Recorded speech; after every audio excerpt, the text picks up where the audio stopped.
Please তোমরা আমার এই চুল বাঁধাটাকে ইগনোর করো, কারণ আজকে সকালবেলায় ঘুম থেকে উঠেই প্রচণ্ড পরিমাণে পাগলের মতন প্রায় খিদে পেয়ে গিয়েছিল।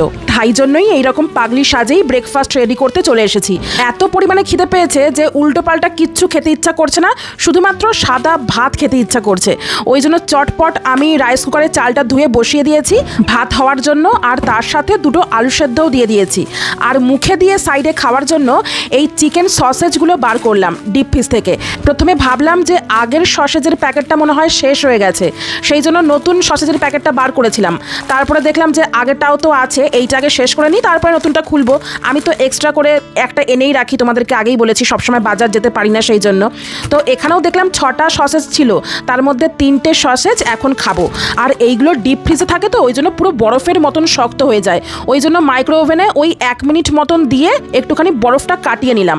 তারপরে এইগুলোকে এখন কুচি কুচি করে কেটে নুন দিয়ে খালি ভাজা করে খাবো। এই সসেজ খাওয়া কিন্তু বেশ ভালো, জানো তো, এইগুলোতে খুব প্রোটিন আছে।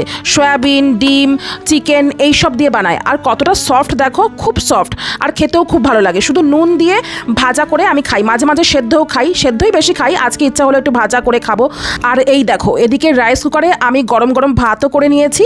আর আমার এই রাইস কুকারে না ভাতটা খুব ঝরঝরে হয়, খুব ভালো ভাত হয়, একটুও একটার গায়ে একটা লেগে থাকে না।